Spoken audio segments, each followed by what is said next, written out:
Hey guys, welcome back to the channel. Today we are talking about photo etch. We're talking about the photo etch sheets for the Kronos One model kit being put up by Polar Lights and Round 2. The Kronos One is of course the update of their 1/350th scale Klingon Katinga battle cruiser. Now there's actually 3 different pieces of photo etch that you can get for this model kit. So that photo etch gives you these strips you can lay down on the front of the command structure and around the center of the bulb. And that really lets you have some wonderfully sharp windows, very nice rectangular shapes that wouldn't really be possible to mold in plastic. And it really helps you in the lighting process as well. Now the photo etch for the lighting kit also has some other detailed parts. And looking at my Katinga version, you can see that along this bulkhead, we have some photo etch pieces here that just provide a little bit finer detail than can be done with the plastic kit parts. So you can see down here, this is photo etch, this is photo etch, this is photo etch. And same thing, we've got some photo etch pieces on the other side. So that's the photo etch that comes in the lighting kit. The next piece of photo etch we have is this piece. Now this comes in the Kronos One kit itself. So even if you don't buy the additional photo etch sheet, you do get some photo etch for the model kit. Now if you're wondering why people are making such a big deal about the photo etch for the Kronos One, it's because the Klingon battlecruiser model was made for Star Trek the Motion Picture, and it looked a lot like this. It was green and tan, it was fierce, it was intimidating. But when it came time to make Star Trek The Undiscovered Country, Star Trek VI, they updated the model. They didn't want just a Klingon battlecruiser. They wanted the Chancellor of the Klingon Empire's personal battlecruiser. They changed the paint scheme. They made it tan, gray, and red. But also they came up with this idea that every time a Klingon ship wins in battle, it adds a golden ornament to itself. So the Chancellor's personal ship was covered in gold adornments, extra filigree to cover the ship. And they did it by adding photo etch to the studio model. So the photo etch we're adding to the Kronos One is not only to make the ship more accurate, it's actually to kind of recreate the process the studio model makers did when they updated the ship for Star Trek VI. So the Kronos One is just littered in extra gold filigree and ornamentation. So here's a look at the photo etch that comes in the model kit. And if we look at the box, we can see that most of the photo etch goes on our bridge and command structure. You can see we get some photo etch to adorn the top. You can see we get some photo etch right here along the red ring of lights. We get photo etch pieces here along the neck. And on the underside, we'll get a little more photo etch. So the central circle on the bridge, the outer circle, ornamentation ring right here, and a ring for around the red lights. These are the top neck pieces, and these are the parts on the bottom of the neck. Now the other thing that comes in the model kit itself is this wonderful sheet of gold decals. And these gold decals, and you can see when I get the light on them, you can see how gold they are. It's a wonderful metallic finish for these decals. These will kind of provide that battle honor ornamentation if you decide not to do the photo etch. But if you want something more substantial than decals, we have this. The Polar Lights photo etch sheet for the Kronos One. And this is, of course, available for pre-order at Cult TV Man Hobby Shop. My understanding is the lighting kit and the Kronos One model kit should be arriving very soon, possibly this week for everybody who has pre-orders. But the photo etch set is going to be out just a little bit later. But let's get a look at it now. 56 photo etched brass pieces, decorative battle honor applique. And of course, it is as seen in Star Trek The Undiscovered Country for the 1/50th scale Kronos One. And of course, you can see very well packaged.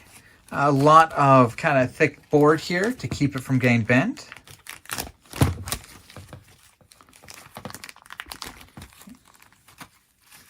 Here's our first sheet. And here's our second. And of course, our instructions. Photo etch supplies details injected plastic cannot deliver. It can be challenging for inexperienced modelers. Handle with care, and that is absolutely true.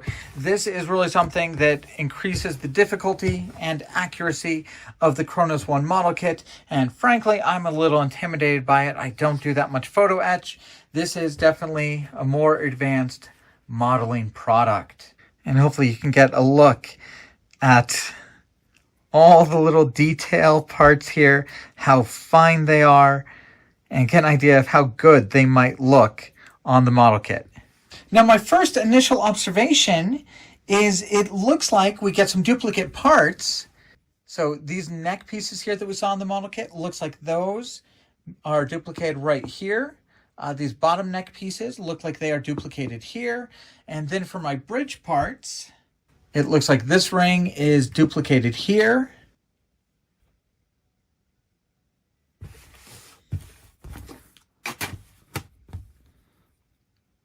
This one is duplicated here. Looks like this one is here. This one is right here. So very interesting. You do get all the parts from the kit's photo etch sheet duplicated in the official photo etch sheet. Now, we'll really experience a lot of this photo etch when we're actually completing the model build and adding these to our model. But we can take a look right now and see how intricate and how detailed they are. And these are really just, these are tiny. This is obviously an insert for the nacelle to add a lot of texture above that cool lighted part. And then just throughout this entire sheet, tons of intricate, fine applications for the model kit. Here's a part done in a decal. Here it is on the photo etch. So you can see photo etch has a bit more going on. Looks like it will wrap around. And overall, the photo etch is not only going to add the detail and the intricacy, it's going to add that third dimension pop for these battle appliques. They're not going to be laying flat against the hull like they would be if you're using the decals. They will actually be on top of the plastic, providing extra depth and detail. And like I said before, we won't really get to play much with the photo etch until the model's close to being completed, but we can look at the instructions and really get an idea of kind of what the photo etch pieces are like, where they'll go on the model kit. So you can see this wonderful part here will go right on the very bow of the ship. You can see those parts that we've talked about for the bridge. Yeah, you can see this one you're going to wrap around the fuselage, add extra little bits of detail there. And I think what the nice part is, as opposed to a lot of other photo etch, is I don't think we have to paint these. See the detail you get to add to the back of the hull. I believe on the studio model, most of this photo etch is left gold for gold ornamentation. So we don't have to paint it. We don't need to worry about that. We get to just add it on as it is. And you can see all the little detail you get to add on here. And maybe when I build it, I'll do a few with decals so we can see those and do a bit with photo etch as it should be done. Yeah, here's the underside. Okay, a couple things you need to do. So it does say remove the raised detail before installing the photo etch. There's lots of little parts there. One thing I'm kind of happy about, it doesn't look like you have to do much intricate bending. Looks like you'll be kind of leaving these as flat shapes and putting them on. That's not really the case with the photo etch from the lighting kit. There are quite a few things here you have to kind of build and shape into 3D shapes. And you can see we're just going to be adding photo etch detail to most of these surfaces. And of course, an important note for this photo etch piece, which will be our insert for the warp nacelle, you will do that when you're building it. It will go between the clear part and the kit part to provide that detail. All right, that is my first look at the photo etch for the Kronos One. And it's exciting, it's intimidating. The Kronos One is obviously not going to be for the beginner modeler, it is the advanced version of the Klingon battlecruiser. This is definitely going to be a model build that taxes my abilities in its paint job, in the lighting, with the photo etch.